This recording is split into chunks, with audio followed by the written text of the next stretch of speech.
1981 সালের 31 মে বাংলাদেশের ইতিহাসে এক অবিস্মরণীয় দিন।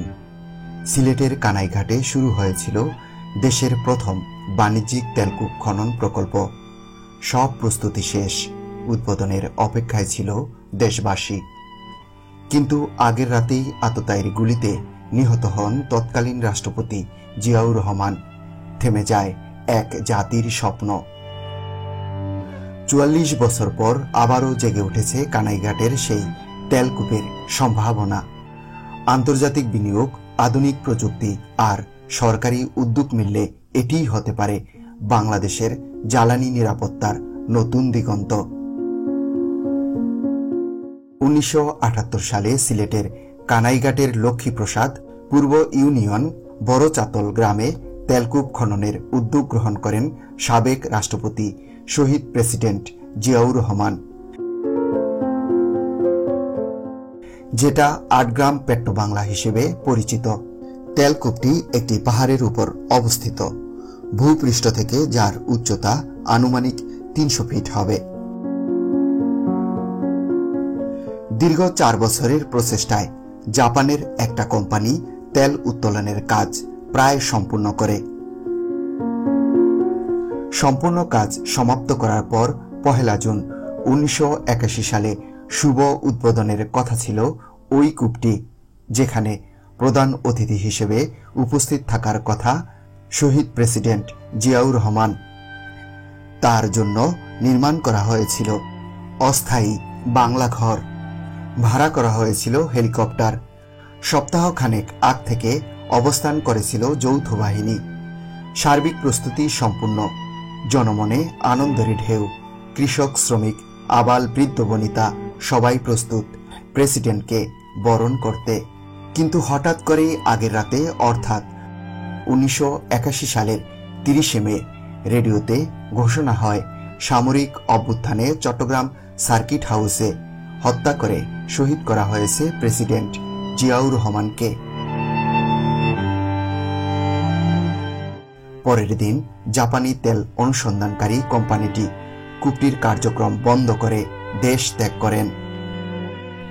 ফলে ওই প্রকল্পটি থেমে যায়, যা দেশের একটি বড় স্বপ্নকে থামিয়ে দেয়। এরপর অদৃশ্য কারণে কোনো সরকার এটি পুনরায় চালু করার উদ্যোগ নেয়নি। অথচ এখানকার আশেপাশের বিলের পানিতেও তেলের গন্ধ পাওয়া যায়। সর্বশেষ ২৭ জুলাই ২০২৫ এ ৭১ টিভির একটি অনুসন্ধানী প্রতিবেদনের পর জেলা প্রশাসকের নজরে আসে বাংলাদেশে খনন শুরু হওয়া প্রথম তেলকূপটি এখনো পরিত্যক্ত, অথচ ৪ দশক ধরে সেখানে পাওয়া যায় কাঁচা তেলের গন্ধ।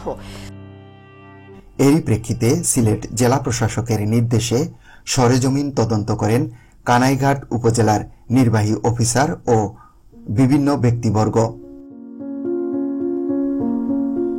তারা বলেন, আমরা আশায় আছি সরকার যথাযথ পদক্ষেপ নিলে আবারও ৮ গ্রাম পেট্রোবাংলা হয়ে উঠবে দেশের অন্যতম খনিজ সম্পদ এলাকা।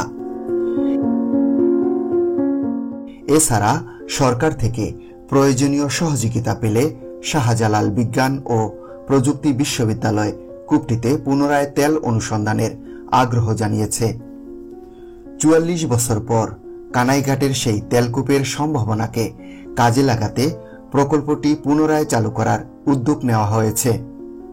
সম্প্রতি সিলেট ১২ নং তেলকূপ খনন শীর্ষক একটি প্রকল্প হাতে নেওয়া হয়েছে, যা ২০২৬ সালের মধ্যে বাস্তবায়ন করা হবে বলে আশা করা যাচ্ছে। বাস্তবায়নকারী প্রতিষ্ঠান সিলেট গ্যাসফিল্ড লিমিটেড, যা থেকে প্রতিদিন প্রায় ৮০০ ব্যারেল তেল উৎপাদন সম্ভব হবে। এই তেলকূপ প্রকল্পের মাধ্যমে বাংলাদেশের জ্বালানি নিরাপত্তা নিশ্চিত করা সম্ভব হবে বলে মনে করা হচ্ছে। আন্তর্জাতিক বিনিয়োগ, আধুনিক প্রযুক্তি ও সরকারি উদ্যোগ এই প্রকল্পকে সফল করে তুলতে সাহায্য করবে। তেলের খনিতে পাল্টে দেবে দেশের অর্থনীতি। প্রকল্পটি সফল হলে দেশীয় উৎস থেকে তেল উৎপাদন বৃদ্ধি পাবে, যা দেশের জ্বালানি চাহিদার আংশিক মেটাতে সহায়ক হবে। পাশাপাশি প্রকল্পটি আমদানি নির্ভরতা কমানোর ক্ষেত্রে গুরুত্বপূর্ণ ভূমিকা পালন করবে। বর্তমানে বাংলাদেশে কোনো সক্রিয় তেলকূপ নেই। সিলেট তেলের সম্ভাব্য মজুদের সন্ধান পাওয়া গেছে এবং এই বিষয়ে এখনো পরীক্ষা চলছে। দেশের বর্তমান বছরে তেলের চাহিদা প্রায় 72 লাখ মেট্রিক টন, যার প্রায় পুরোটাই আমদানির মাধ্যমে পূরণ করা হয়। অল্প পরিমাণ তেল দেশের বেসরকারি 5টি রিফাইনারি থেকে আসে।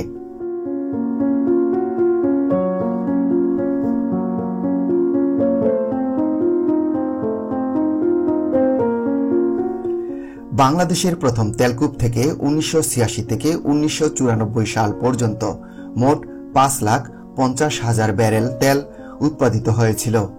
এই কারণে নতুন তেলকূপ খননের এই উদ্যোগকে দেশের জ্বালানি নিরাপত্তা নিশ্চিত করতে এবং আমদানির উপর নির্ভরতা কমাতে গুরুত্বপূর্ণ ভূমিকা পালন করবে বলে মনে করেন সংশ্লিষ্টরা। সঠিক বাস্তবায়নের মাধ্যমে এই প্রকল্পটি দেশের জ্বালানি খাতকে শক্তিশালী করতে সহায়ক হবে। মধ্যপ্রাচ্যের মতো বাংলাদেশে অত বিশাল আকারের খনিজ সম্পদ নেই। চিরসবুজের এই দেশটিতে যেন প্রাকৃতিক সৌন্দর্যে সমৃদ্ধ। আয়তনের দিক থেকে বেশি বড় না হলেও প্রাকৃতিক গ্যাস, কয়লা, জ্বালানি তেল, চুনাপাথর, ইউরেনিয়াম, কাঁচবালি, চীনামাটি, কঠিন শিলা, পিট কয়লা, ভারী মেটাল ও লাইমস্টোনের কিছু প্রাকৃতিক সম্পদ দেশের আনাচে কানাচে ছড়িয়ে ছিটিয়ে রয়েছে। প্রাকৃতিক এই সম্পদ আহরণের জন্য প্রতিনিয়ত চেষ্টা করে যাচ্ছেন সরকার।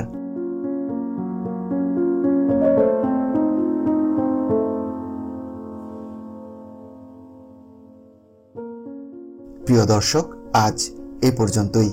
ভিডিওটি ভালো লাগলে লাইক দিন, শেয়ার করে অন্যদেরকে দেখার ও জানার সুযোগ করে দিতে পারেন।